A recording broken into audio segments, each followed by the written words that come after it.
welcome into the Stretch 5 podcast. Coming to you live from the spacious spare bedroom apartment studios, I'm Brad Sturgeon, and joining me today as always is the co-host of Stretch 5, Brian McCullough. What's going on, man? Not too much. It's been a full week of playoff basketball, and sitting in with us as well is our quality control and NBA apartheid insider, Marie Rush. Marie. Apartheid? That's what we're going with. You can reach us on Twitter at Stretch5Pod or by email at stretch5podcast@gmail.com. So off to a good start with the playoffs. We got a couple teams that have jumped right into things and taken a 3-0 lead on their series, as well as a number of teams that are struggling more than we might have thought, Brian. Can we go back to this name for a second? Tell me you didn't right off of this. Tell me you did not run this by you. No, this is the first time I'm hearing this name. How am I like South Africa? You're like the Toto song. Is that Toto? Or is that Journey? Well, either way. I don't know. I just figured I'd switch it up. What? Would you rather uterus? Yes. Is that the point? Did you just make something that was worse than uterus? I figured I'd just use it the also worst made thing. no sense, by the way. I figured I'd go with the worst thing I could think of every week. It's something new and exciting that I call content. I like it. There we go. Yes. Seal of approval.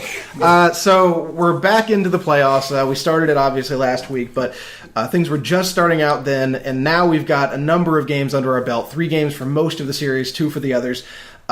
We've got Cleveland up 3-0 and San Antonio up 3-0. The others, Oklahoma City's up 2 over Dallas. You got Golden State, surprisingly a 2-1 lead over Houston. Nobody thought they'd even win a game with regards to the Rockets.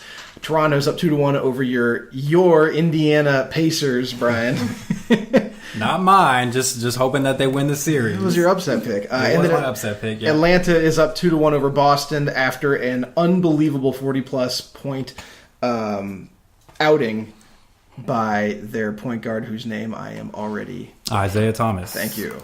So, what'd you see? What have you seen this first week? What do you like? What don't you like? What do you think is going on going forward?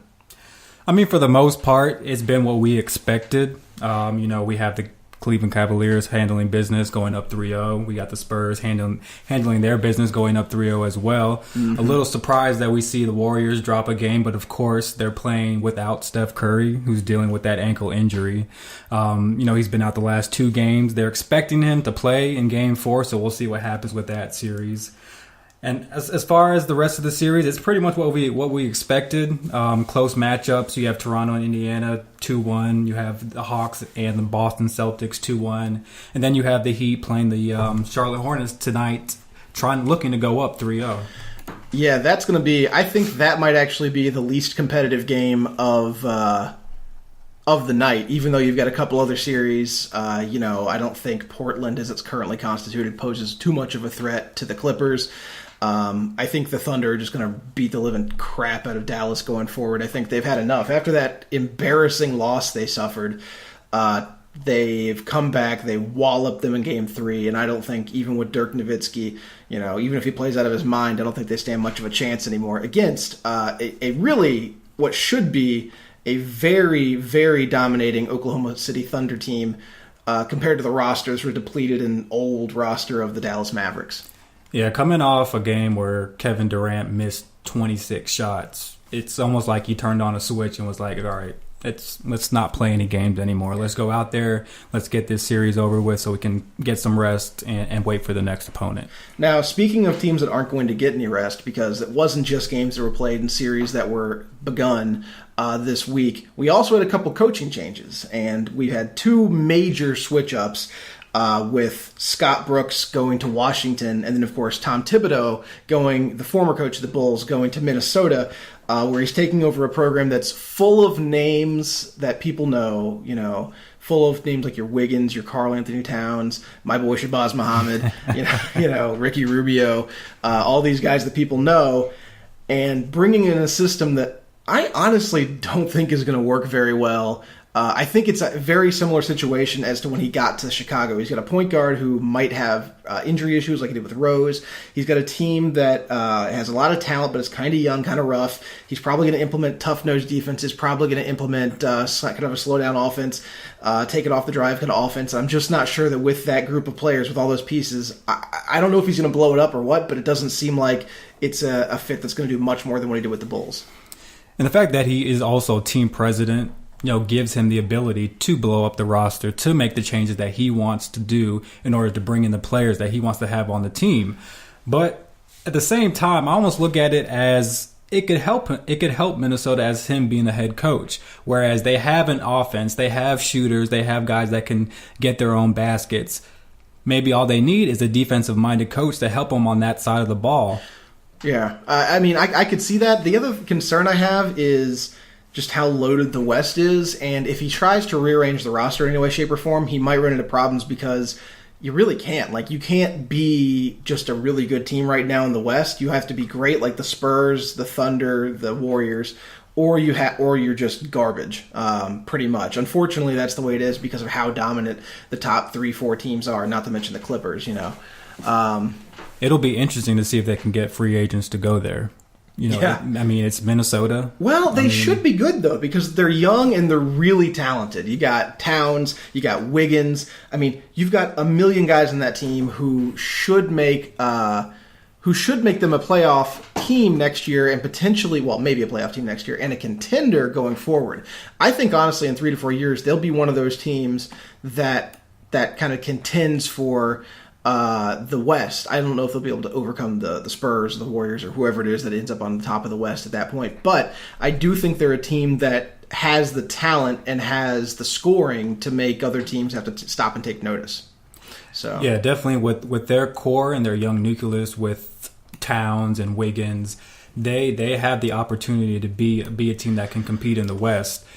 And I can see them as far as even next year being a team kind of sort of similar to Utah, hovering around that 8-7 spot in the West, fighting for a playoff spot. Well, or a team that's really interesting that has a lot of interest, like pieces that we've watched grow up, sort of kind of like we thought we had last year in Milwaukee.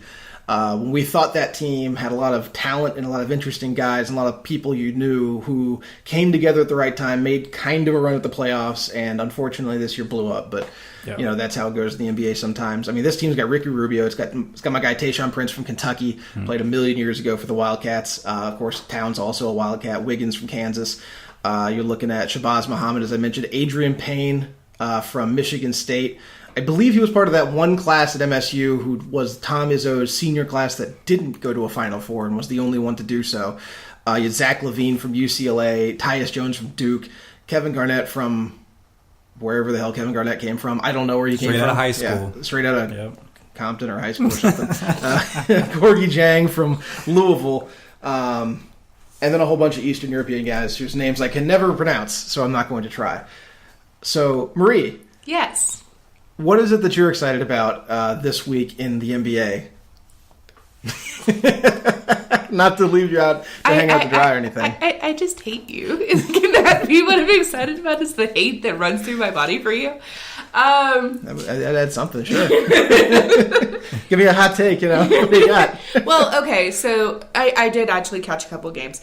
So for the pick that you guys picked for me, which was horrible and is probably not going to happen, I actually was really surprised at how good of a game that was given to the Cavaliers. Oh, the Pistons and Cavs? Yeah, we knew that the Pistons are a strong 8 seed. They're not the team you normally see with the 8 seed where it's like either injuries or just a team that's good but nowhere near talent. They don't have the superstars on their roster to truly compete with the 1 or 2 seed. But in this case, you've got Andre Drummond, you've got... They were looking very good in that first game, and I was really impressed and really hopeful I was going to get some retribution for half a second. No. I know it's not going to happen. But for half a second, I was like, oh, that would be such sweet, sweet justice. And even though that they're down 0-3, all the games have, for the most part, been competitive and been close. It's only not until the fourth quarter that the Cavs tend to pull away and make the margin of victory seem bigger than what it really was. And, that's something we talked about last week, where with the other games, with the other series, it seemed like one team, at least for the first 2 games in most of these series, has completely pulled away and torched the other side. Now, in the third game for these series, it seems like a lot of these underdog cards are finally catching up and punching the other team back in the face. They're hitting back finally. You had Houston do it against Golden State. You had, obviously the Pacers had the first win, but then drop the next two. You had Oklahoma City dropping one to a Dallas team they really shouldn't be dropping any to. So you've got other sides. You've got teams that are fighting back. Of course, with Atlanta and Boston. With the game last night where Boston took a huge lead, and Atlanta, despite hitting 3 after 3 after 3 in the fourth quarter, came up just shy of going 3-0 at the Garden. You've got a bunch of teams that are at least preserving their pride. And so the funny thing is that the one series that's been really close in all three games with Detroit and Cleveland, or at least for the most part close through all three games, is the one that's 3-0. Right. These other series, it was 20, 30-point wins until it wasn't. And then, No, they've been interesting, good games. And then, I'm also really excited to hear the Miami's announcer talk some more, because that man's just awesome. He is so in love with Dwayne Wade. He's made of magic in South Beach. He is. Well, magic might not be the right word because that's too much Orlando. Wade can't. 13 I'm seasons of greatness. I'm not saying you shouldn't love him. It's just like the amount of love. So is this podcast going to wade into the waters of the Miami sports? Yeah. -10. So. Other interesting news and notes from the playoff games that we did see this week. First and foremost, I think the thing you have to... I don't think any podcast that talks about playoff basketball this week would be complete, or would be remiss, rather, if they didn't first mention Draymond Green's epic WWE-style pro wrestling takedown on Michael Beasley in the last seconds of their loss to the Houston Rockets. I've never seen much like what he's been doing all season, both in the terms of production. Not many players have been as productive as he has, and also in terms of the different ways he finds to foul people without getting called. We talked about it's like Rasheed Wallace. It's like, it's unbelievable. It's like DeMarcus Cousins if he didn't get called for it. Warriors defenders will come to their side and say, well, it happens everywhere. Everybody does this. Can you imagine if DeMarcus Cousins took Steph Curry and did what Draymond Green did to Michael Beasley at the end of that game? It would be an uproar. Yeah, and I don't know if you actually saw, but the NBA went back and they reviewed that play and actually assessed him a flagrant foul. So, it doesn't do anything for the game, but the NBA made the call that it was a flagrant foul. I understand that it's good for them to get it right on the back end, but I hate that stuff where they're like, well, we should have called this, but we're dumb and we didn't. So, even especially when it costs you a game. And even the James Harden game-winning shot, they said that should not have counted because he initiated contact on the defender. Oh, let's be honest though. When Draymond Green's foot initiated contact with the ball to turn it over at the end, that was what everybody's really going to remember, is how wonderful that play was. For all the haters out there, it was great. Another interesting and rough game was the Celtics and Hawks game. How many flagrants did we have in that thing? It felt like every 5 seconds they were stopping the game to go look at the play. I was listening to the Atlanta Hawks TV broadcast, and man, those guys are, first of all, they're you think the Miami broadcast is bad, Marie. The Atlanta guys. No. I did not think it was bad. It was highly entertaining. I'm pretty sure No, it wasn't actually the broadcast team. Yeah. It was the PA announcer. It was the PA announcer who was so loud. He was overshadowing the broadcast team. That guy. And no one else gets that kind of treatment. No one else is that special. In Atlanta, all the Hawks get that treatment, but it's just the guy going, just whistling the word 3 into the microphone.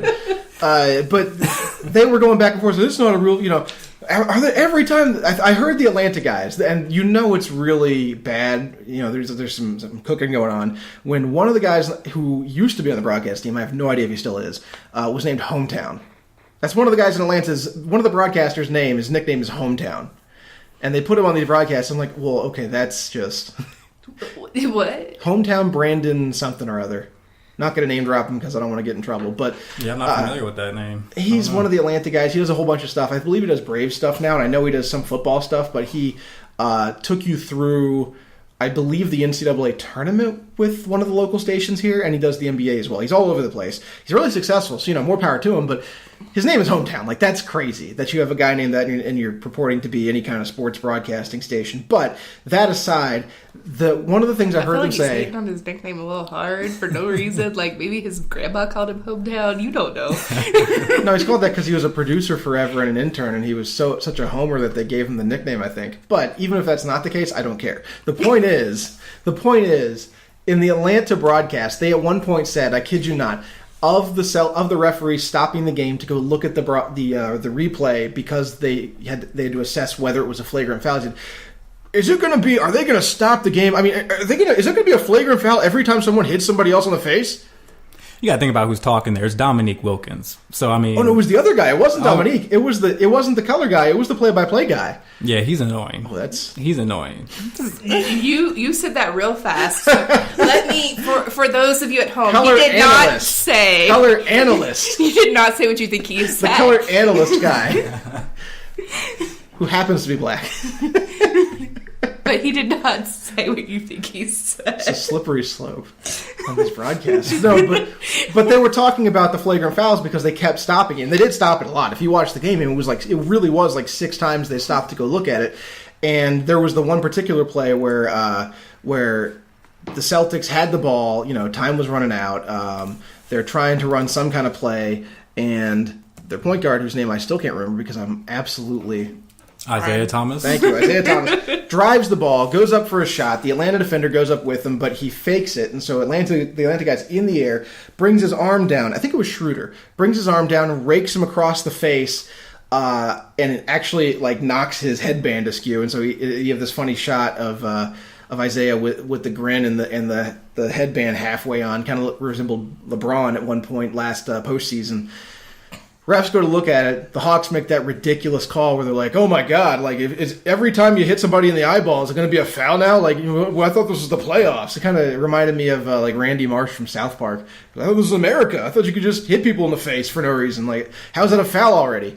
But at the end of the day, an unbelievable performance by him overshadowed all the threes made by the Hawks, the big run they made at the end of the game, and. It just goes to show you that sometimes it can be hard to win on the road in the NBA. Yeah, I mean, Thomas, he put up a great game. He had a career high, 42 points, 5 3-pointers. He carried the team. They talk about, that team not having a superstar, but if you ask Isaiah Thomas, he's going to tell you that, he's the guy that's going to help his team pull out a victory.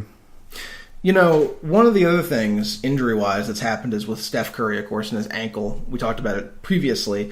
That he tweaked his ankle. He's been out 2 games. In those 2 games, Golden State's been 1-1, which, considering they only lost 9 games the entire rest of the season, the entire regular season they lost 9. They've already lost 1 out of 3 in the postseason. Honestly, I think him being out makes the rest of the playoffs more interesting. I think if he stays out, I think they'll still beat Houston because Houston is they're a dumpster fire. They got lucky that Harden was on and Dwight Howard wasn't killing them, and there's 7 other players who have a tendency to start chucking weren't, And, of course, Clay is not Steph. There's that, too. Not at all. He likes to think he is, You ever notice when Steph gets on, Clay thinks he's on, too? And he starts chucking, too. He's like, I can shoot from 40. No, you can't. He tries, but it's a good effort. Like Steph. Yeah. If you don't ever try, you won't ever. Well, he does miss 100% of the shots he takes from 40 feet out when Steph is on, so there's that. That's his inspirational poster he should put above his locker. And really, he hasn't been stepping up. No. Step out of the lineup these past 2 games. He wasn't impressive in the first game, which they did win, and he was absolutely blah, in that third game.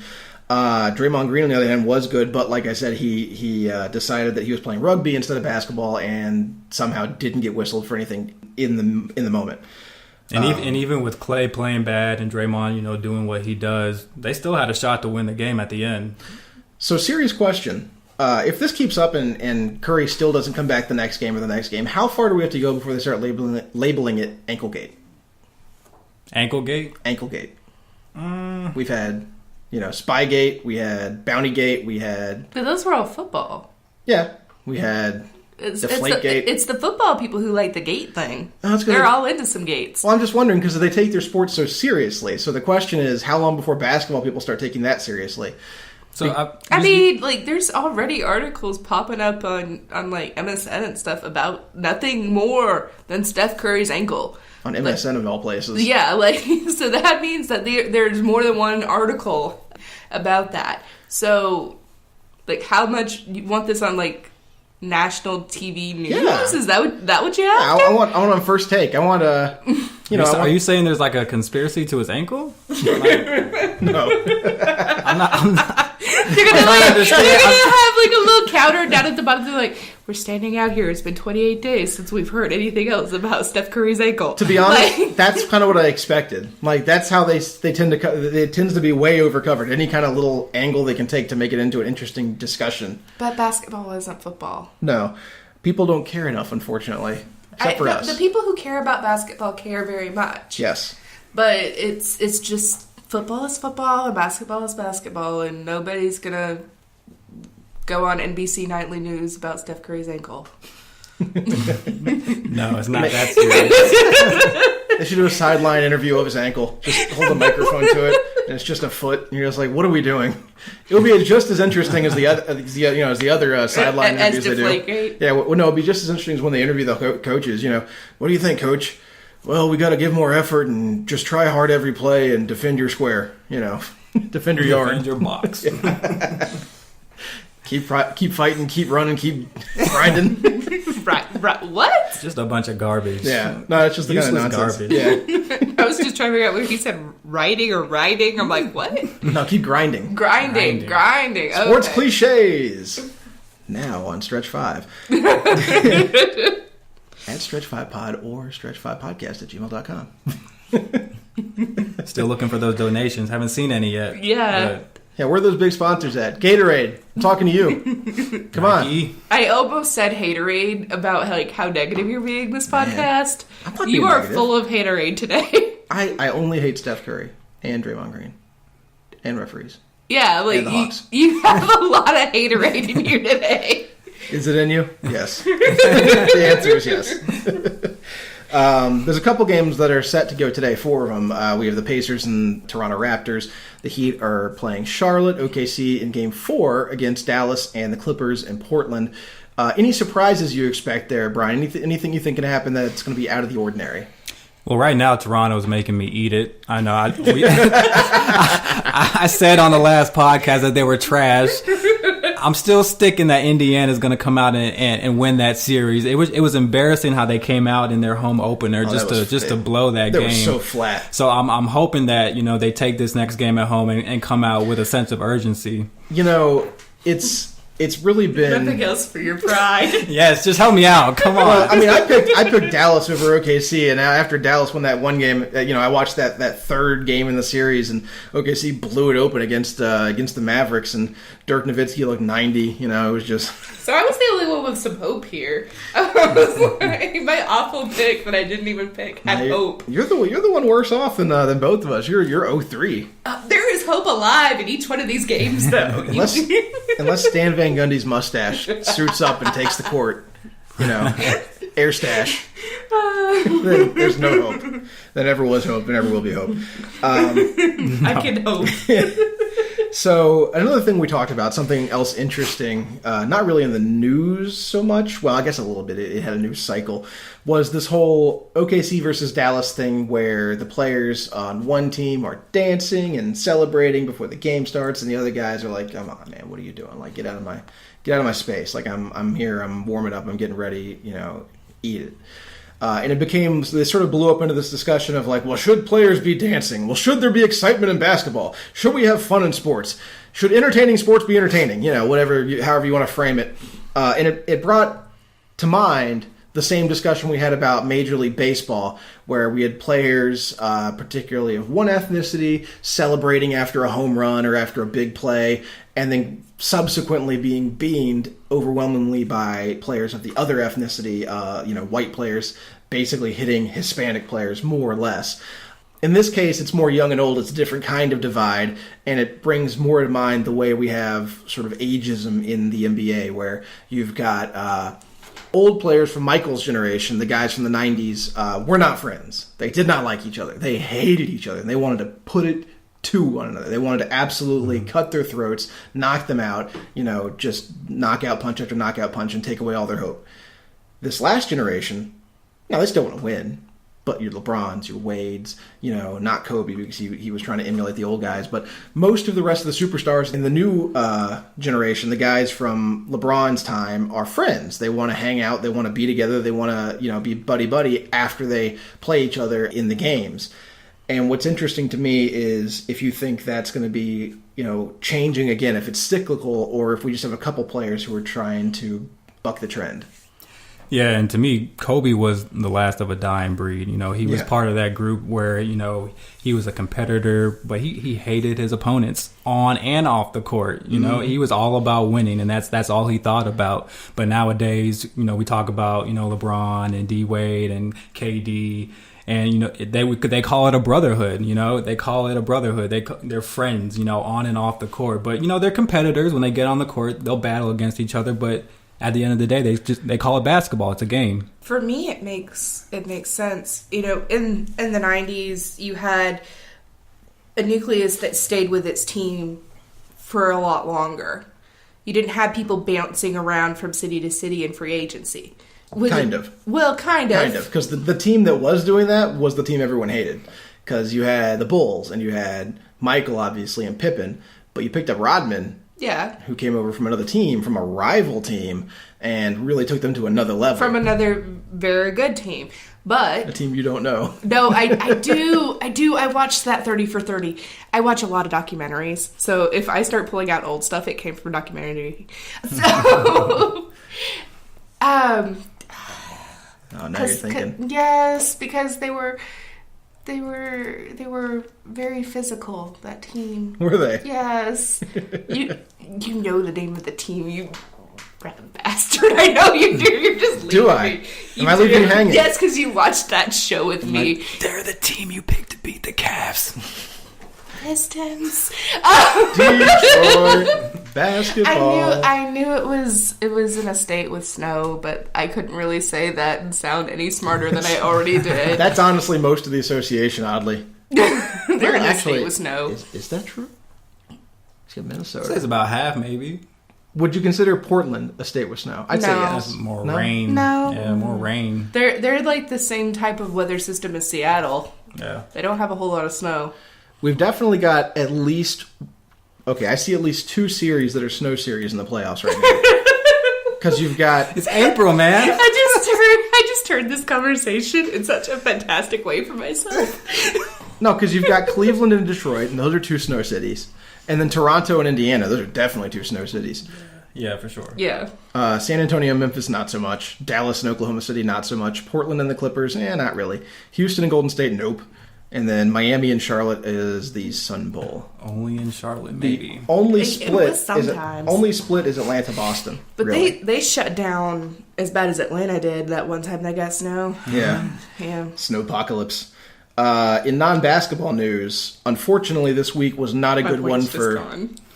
What? I was in the middle of the point. You shut me down, and now we're moving on. What was the point? And you know what? I'm done. What was the point? Wait a minute. What was the point? No, because now you already thought I was going to say something stupid, and I'm good. No, what were you going to say? Where were we going? Well, I was going to say it makes sense if you feel like you're going to move from team to team, depending on where you feel like you have the best chance of winning a championship. Yeah. That you befriend them. That you would be friendly with the other people who are of your caliber because you might be their teammate. There's no reason to hate them. Now, there was some of that in the 90s, a little bit. Like you had Shaq going to LA, and a lot of that had to do with players recruiting as well as the administration, and the fact that the fan base in Orlando did not revere Shaq the way, or publicly revere Shaq the way he wanted. They didn't stroke his ego the way he needed them to. I'm just visualizing Shaq in that genie costume from that movie. Shazam. Yeah. But the other example with Rodman, it was sort of an outlier. You didn't do that a whole lot, usually. You had, obviously, Kobe demanding to go to the Lakers, but really there weren't a whole lot of instances of players teaming up in that way specifically.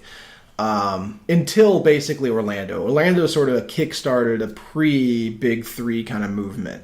Now, when you have like players who are kind of conspiring to get together, like you did with LeBron and Wade and Bosh, and with the Celtics big three with KG, with Paul Pierce and Ray Allen. When you've got those kinds of things, it makes a lot more sense than to be buddy-buddy because they might be playing with each other in 2 years, and you might be, a free agent who's looking at a place to go. And if you know somebody on the team, it might be a reason that you do jump. Well, that's also a really good idea if you know that you're really good and you want to win a championship and you've seen that other people can kind of create a power for themselves to kind of test those waters for yourself. Be like, hey, you're really good too. Let me ask this question. Let me ask this question. I'm going to pose a question here. So, even though the initial iteration, the initial version, didn't get along, was the Dream Team going to pro players rather than amateurs the beginning of these guys getting to like each other? You talking about the Olympics? Yeah, because even though that first Dream Team, they were competing. They were close-knit to an extent, but they were all rivals and they were still out for blood against each other every day that they weren't on the court together. But I feel like having them be pros, and especially from like 2000 onwards, it made them all come together in a way that created this environment in some way, I think. I feel like that's possible because that's something that exists in soccer, where you have club teams and you have your international team. And international is very, very competitive. But you can also play with someone on a rival international team and club team. And so you have all these weird friendships and weird knowledge bases about different teams, and that can definitely exist. We need a drop for soccer that's just like footy. With like a whistle, just whistle footy. Just Marie decided to talk about this. Yeah, whenever she soccer knows gets a brought lot in, about. Just footy or chance, just whatever. One of those crazy things that soccer people say. Okay. If we're having something as an iconic soccer sound, we need the guy from Telemundo yelling goal. Yeah, but that's so long. That's like 15 seconds. Like, I don't know if you got it. That's a lot of content. No, you could play it over me talking because I know you want to. Yeah, anyway, just play it in the background. It'll be like 3 hot takes I could have given in the 15 seconds that he'll spend screaming goal. But plus nobody understands soccer. Like, I mean, how does that system work? There's 800 leagues. There's 15 teams every player's on. I just told you part of how that system works. They winter on a different league. It's crazy. But anyway, that is a good point. Because that is the way that works. It is very soccer-like in the way they... And also, it's the only real place where those two sports overlap, is the Olympics. I guess technically like the World Cup or the World Championship or whatever they want to call it, FIBA and FIFA, but... Did you just dismiss the... he's hurting my soul. He just dismissed the World Cup as like, oh, whatever that is. No. Oh, you're talking about the basketball one? I'm talking about both. How both sports have those events. I'm saying it's the only place where they really overlap and the place where the formats overlap. Otherwise, they couldn't be more different. The formats are actually... Well, the formats for the leagues are actually kind of similar because you have Club League and you have the NBA. You have the FIFA thing, which are country-based. Yeah. And it's not as popular in basketball as it is in soccer by a long shot, but they both exist. And then you have the Olympics, which... both have those sports as categories. But it's different in that in basketball you've got college and then you've got the pros, and those are and those two things could not be much more different from the club and then I guess the national team. Well, no, there's see, that's why it's weird. There's a level below club that you're not thinking about. Well, you've whatever teams, hobby. Like some of these clubs have like an A team and a B team. Yeah, but then above that you've got a national team, but then above that you've got a real national team that goes to like the Olympics or the World Cup or whatever, or I guess in many countries' case, just the World Cup. No, it's like the it's like the team for the US for basketball, where you have a competition to be able to be part of the starters. The team itself is very big. The people who go play, you got to work for that. I guess the way you would have to describe it is like probably like the Premier League would be kind of like the NBA. That's probably the closest comparison I could probably make. Because national teams don't really make sense when you're comparing them to the NBA. That's the comparison I made. That's what I'm saying. Like the national teams don't really make sense when you compare it to the NBA because they're just for one country. Premier League is club play. Right. Yeah. We're on the same page. We're right here together. We're right here green. together. We're snug like that. Yeah. Brian, football? Soccer? Soccer. He does like soccer. I'm learning. We got this thing called a goalie. So, moving away from sports briefly, like I had tried to do 10 minutes ago, and failed spectacularly. Unfortunately, this year has been really bad for celebrities. We've had a lot of people drop. A lot of people drop. I've got a list here of what I think are the most important of the bunch. The fact that you have to pick a list of most important of the bunch already says something, but we've got... Obviously, we lost Prince this week, but we lost Merle Haggard. We lost the guy who played Snape. I have no idea what his name is. His name is Alan Rickman. Sure it is. Snape. We had David Bowie went, Natalie Cole, Glenn Frey of the Eagles, one of the guys who wrote Hotel California, Maurice White, who was the lead singer of Earth, Wind, and Fire, the guy with the golden pipes, the one who has that really high-pitched voice and all those great Earth, Wind, and Fire hits, like September, the chorus September, that's him. Mm-hmm. Some guy named Daniel Gerson, who co-wrote Monsters, Inc. and Big Hero 6, actually passed away. He was remarkably young, but he passed away of brain cancer. He's one of the superstars of Pixar. Well, he did. He had brain cancer and died in February this year. Then you had Harper Lee, and finally, and of course most importantly and most tragically, Chyna. So, in memoriam for Chyna especially. I used to watch wrestling as a kid, and actually it was an episode that heavily involved Chyna that got me and my brother sucked in, and my mom was like, okay, I just can't fight this anymore. Because my mother was very, very strict about TV. There was a lot of things we weren't allowed to watch. I never watched any wrestling. I didn't know who Chyna was until this week, to be perfectly honest. I looked at her, I'm like, who is this warrior princess mofo who passed away at like 50? Oh yeah, I was big into wrestling. She was only 45. Yeah, she wasn't too old. She was young. Yeah. You say you were into wrestling? Yeah. I used to watch that WWE Raw and SmackDown. I used to watch that all the time when I was in school. It made my mother so mad, but it was like she just couldn't stop the my parents didn't like wrestling. that had been struck in. She had to bring the pain. I don't know. I have no idea what wrestling people do or say, but all the podcasts I listen to, regardless of what they talk about, somebody on the crew always is a fanatic about wrestling. So I know more about it than I should. Yeah, no, it's been a sad year. Yeah, it has. Unfortunately. And actually, Patton Oswalt's wife, who is a writer, died last night, yesterday. It was very, very recent.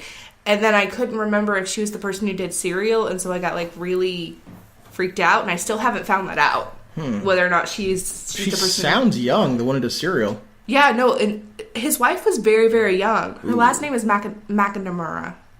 I don't know if that's her or not. I'm not sure. I could pull it up, maybe. But, Bowie and Prince, I think, this is going to sound awful, they're the headliners of the class of 2016. They are two of my favorite musicians, and not to drag this into a music podcast too much, but I really think Prince might be the most underrated musician of all time.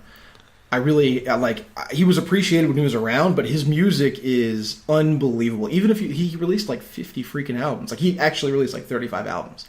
And if you go and listen to his most recent one, which I believe was released either this or last year, it's good. No, he was still touring. He was actually in town a couple of weeks ago. That show sold out in, I think, 10 minutes. Yes, he actually canceled one of his last appearances, which was here in Atlanta, Georgia. So just a sad thing. I'm looking up who the person from Serial was, just to satisfy curiosity here, because I would. Well, okay, and of course it doesn't say. I guess to kind of go. Sarah Koenig. Okay, so not the lady from Serial. She lives. She lives, but Patton Oswalt's wife passed away, and that is still very sad because the comedian. Yes, because she was very, very young. All right, Brian, back to basketball. enough death for one enough footy and death for one podcast. I would like your news for next week to not be so sad. Well, I mean, to add on to Prince, what people might not know is that he loved basketball. Actually, growing up in Minneapolis, he was actually a three-sport athlete. He played baseball, played basketball, and football. And he was on the basketball team. He just wasn't tall enough. He was only 5'2". Yeah, he was only 5'2". Funny thing, of course, is the thing everyone's going to remember about him beyond his music and his reach was the Dave Chappelle skit.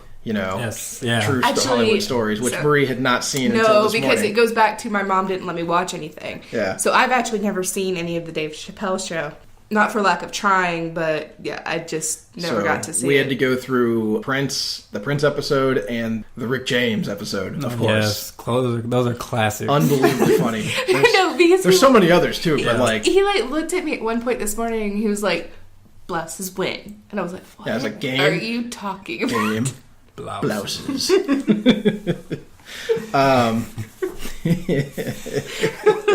Why are you saying that to me right now? So, looking forward, we've got 4 games like we mentioned today, and then a number of games going on tomorrow as well. Do you expect any series to be sweeps in this first round, Brian? The two obvious would be the Cavaliers and the Spurs. I mean, they're both up 3-0. Their opponents aren't on the same level that they are.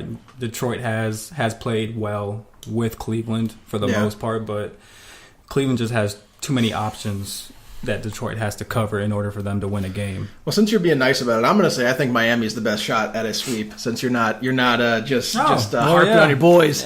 I think Charlotte's hot garbage. I really don't think they're a good team. I think they lost Michael Kidd-Gilchrist for a while. He's out for the year with a shoulder injury. I don't think Kemba Walker is enough to lead them. Like I think he's good, but I don't think he's. And they just lost Nick Batum to that ankle injury. He's out for Game 3. Don't know his status yet for the rest of the series, but he's at least out for the next game. They've got Bismack Biyombo, if I'm not mistaken, which is I remember from last week. One of my favorite names in all basketball.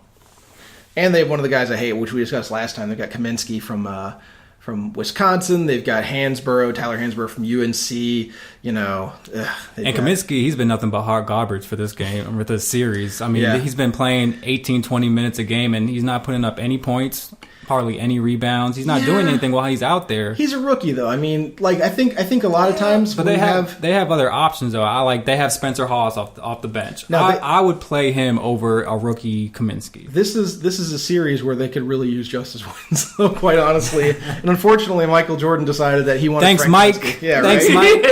It's like, I got the next Larry Bird. Like I got Frank Kaminsky. He's slow. He's tall. He's white. Oh, I can't wait. But he's a good shooter. He is. And he played for Wisconsin. I just feel like Extra this is going to hate. be an ongoing joke with us about how Michael Jordan likes his men tall and white. I mean, heavy cream.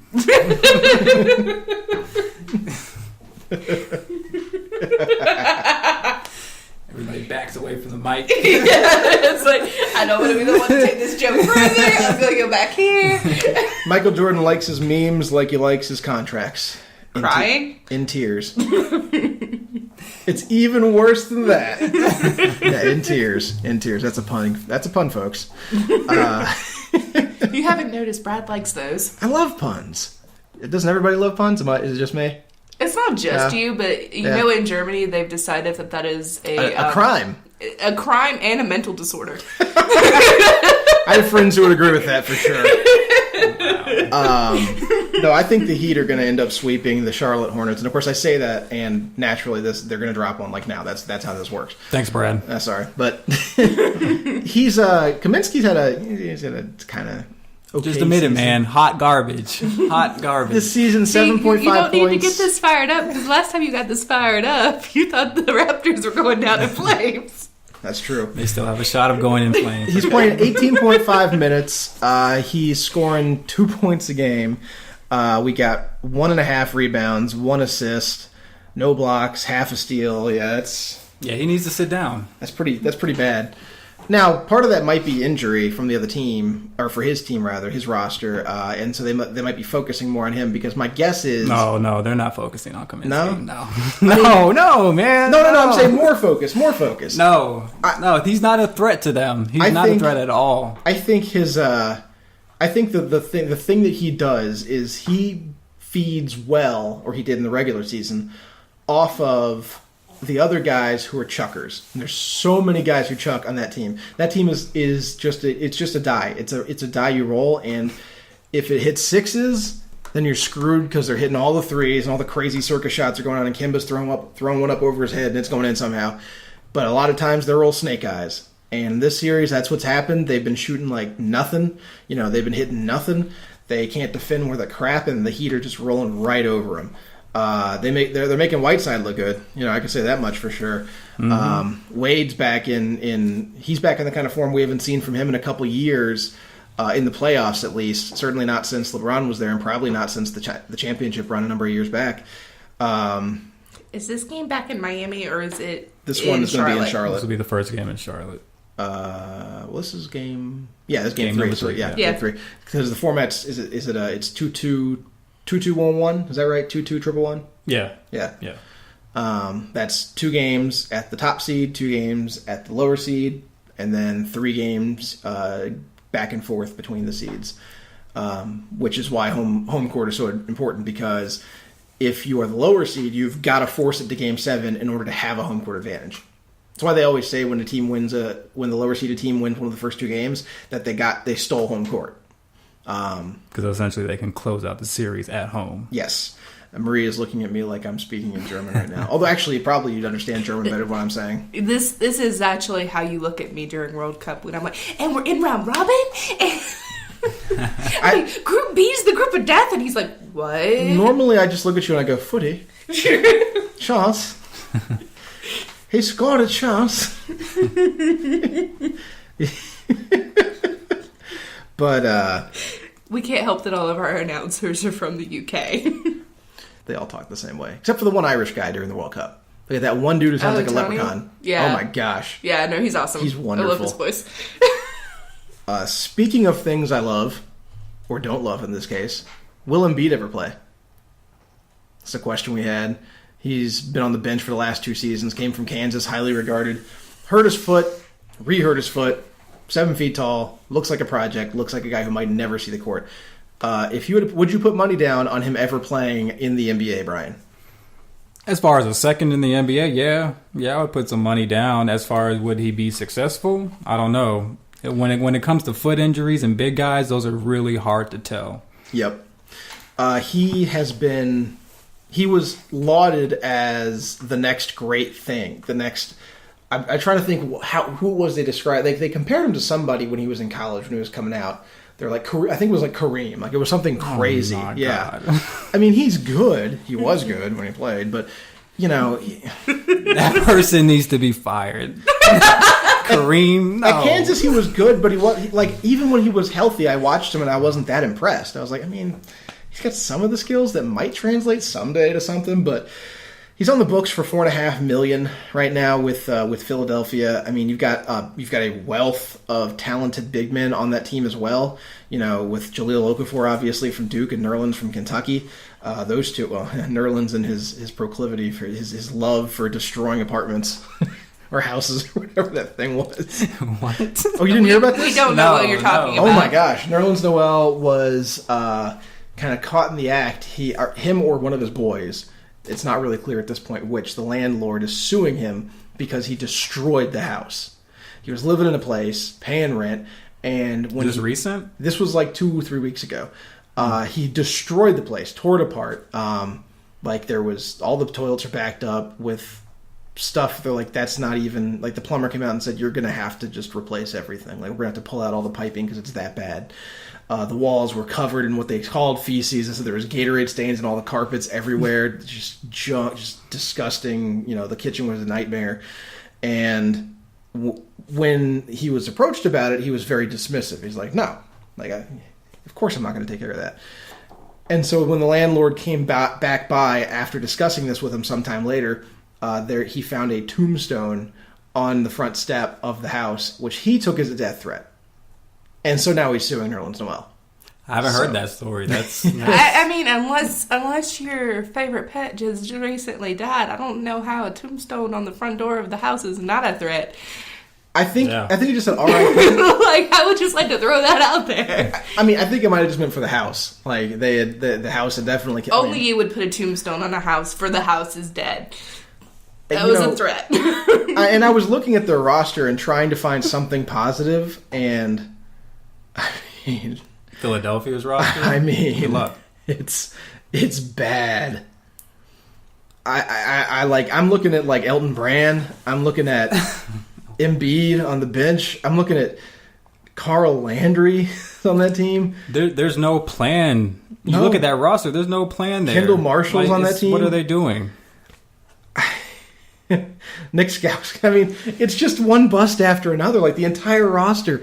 Even Noel, who I love as a Kentucky guy, hasn't been that successful. And the rest of this, like I don't see a single guy on there. Maybe Okafor, but as a top 3 pick, I'm still not really sold on him either. I don't see a guy on this team that really makes me say, yeah, that guy is going to be a star. You know? They need to blow the whole thing up. Again. What do you even get for that team? What do you even get for that roster? That Brian's roster calling is... it the Dukes. Yeah, he's just calling it a day, like deuces. I think that's what Noel did too. He called deuces, right? Like, backed up the toilets and then... and laid down the tombstone. laid down the pain. They brought it back around with the pain. First wrestling and now poop. But I mean, Philadelphia, they brought in some new management, so hopefully that will start to get the wheels turning as far as them making some moves that'll propel them into a team that's actually competitive. And one that doesn't rely on the lottery ball every year to do anything in the regular season or the playoffs. You know, and you can tell we're at the end of the first round because there's just nothing to talk about in the NBA. We're all waiting for the next round when the games are going to get more competitive and more exciting. If you just look at who should be matching up in that next round, it should be it should be a great second round. You potentially have Oklahoma City versus San Antonio, Golden State versus the Clippers, Cleveland versus Atlanta. Yeah, okay, it's not that exciting. But Miami versus Toronto, that could be a good match. That could be a good match. Atlanta fans are going to be very excited about that series. Toronto fans? No, Atlanta, Cleveland. They would be excited because they got swept last year in the finals. Yeah, they are going to be very excited about that. But they're going to get swept again, so what's the matter? I have no faith in that team. The haterade. The haterade is strong. 3-pointers don't make you... You don't... What was that thing you said last week where they had T-shirts that were like, together we're a superstar or something silly like that? Was that Boston? Yeah, Boston. They've been wearing T-shirts that say, we are one superstar. Oh, my God. That makes me sick. Even though I love Brad Stevens as a coach. I think he's one of the best coaches in the league. But I have no faith in Atlanta. They've never done anything. They're not going to do anything. They have one championship in their entire city. And all they think about all day long is football, the sport that does nothing for them. So, yeah. Yeah, I mean, just last night, they claim that their stars are Al Horford and Paul Millsap, and they both had 8 points last night. That's not going to win you a playoff game. Schrodinger, whatever the heck his name is. The kid with the hair, you know what I'm talking about. Schroeder. Yeah. He's a star. He's got an attitude, but that's whatever. You kind of have to have one to be a tough player in the NBA. He's great. You've got Korver is a good player. He was on fire last night until he went to that fifth foul. And so you've got a couple pieces there. You got good guys who could be stars, but I don't know. It feels like they're trying to brand the team around old superstars that were kind of left over from the last iteration. The last administration to run the team before the current coaching staff came in, and they don't really fit the way the team is trying to play. They're trying to play run and gun up and down the court, kind of like the Spurs when they're running with a 3-point oriented offense. Al Horford doesn't really fit that. No, he doesn't strike you as a guy that's going to run up and down the court. No, nor does Paul Millsap, really. No, him either. You can put him in that category. Millsap works better in an actual San Antonio situation, I think. I think he would be better suited there than in Atlanta, where he kind of seems like clunky and out of place. He seems like the guy who's always getting charges. Like, he always seems like the guy people are falling under, and then he gets an offensive foul called against him. Right, because I think when they go to small ball, he's playing a lot of the 4 position, so he's playing a lot of guys that are bigger than him, and of course he's playing down in the paint. Well, I'll say this too. Watching that game, you had Budenholzer versus Stevens, and it wasn't close. Like the play calls, the way the plays were set up, the way the players were making passes and doing things with confidence. The Celtics are just a better coach team. It's not even close. Atlanta's a better roster, but the Celtics have the best player, for one, I think, and the coaching is worlds better. Watching the game, the Hawks like those wide open passes where there's not even a risk that it's going to get stolen. And when you get them to panic, when you make them do something, they oftentimes turn the ball over. There were a couple situations where the Celtics picked up turnovers because the Hawks were driving down the lane, got into a situation, had to pass out, and passed it right to the Celtics. And that plays right into Boston's hands. That's what they want to do. They want to cause turnovers. They want to get out and run. Well, and something else you notice with the Celtics is they pass the ball a lot in tight situations. If you watch, like, they'll set a pick and they'll pass the ball between two defenders and do it almost every play, fearlessly. But they don't turn it over that much. Even though they're passing in these tight spots, it's because I think they have a really solid system with a coach who knows what the heck he's doing. He just has a roster that is hot garbage. So while I still think Atlanta's going to win, I think they're going to get rolled by Cleveland in the next round. Thoughts, concerns, problems, anything you guys want to add on at the end of this? No. No? Nothing? I mean... It's your time to shine. What do you got? Hey, I talked a lot this time. You did talk quite a lot. I did. Brian, you got anything you're looking forward to? Well, I'm hoping for a Indiana victory today. That way... the season begins now. That way my Toronto prediction will look a little bit better. We'll do a little less bleak. Definitely looking forward to seeing Miami win, hopefully, tonight. And I do think they're going to roll Charlotte. Right now, you'll be happy to know that Indiana is up on Toronto 28-16 as we speak at the end of the first. See, they came out a little stronger there in the second game at home. Hopefully they can keep up that energy, that pressure. They didn't wake up in the third quarter like they did in game 2. Right. I mean, that was embarrassing. Game 3? God, this is game 4. Yeah, so game 3. They didn't even show up. Today is throwing me off because unlike this is the first day where, like, for the previous days in the series, some series were, like, all the series were at the same number of games. Today starts when you have some series are game 3, some are game 4, and it switches back and forth. Mm-hmm. So, it's a little bit confusing there. But if you want to contact us, if you want to throw hate our way, tell us how we can do things better, tell us that you love us, tell us that you hate us, tell us that you want to give us money or sponsor us. You know, we're looking for that sweet Kia deal. LeBron? Hey, you want to call us? Come on, we'll talk. But if you want to get through to us, you can reach us on Twitter at Stretch5Pod or by email at stretch5podcast@gmail.com. Hit us up. Let us know what's up. Follow us on Twitter. Tweet at us. We'll hit you back. And if you review us and give us 5 stars on iTunes, we will read your name on the next podcast. How about that? And we won't let Brad do it because he'll butcher it. I will not butcher so it. badly. I will not butcher it. Just like I didn't butcher that kid's name from Atlanta, Schrodinger. Schroeder. No, that's the kid from... Schroeder? I think it's Schroeder. That's the kid from Peanuts. He plays the piano. Okay, so we're really going to hurt your name and we're sorry. But you'll love it anyway. So, hit us up, let us know what's going on, and we'll talk to you next time. See y'all later. Peace.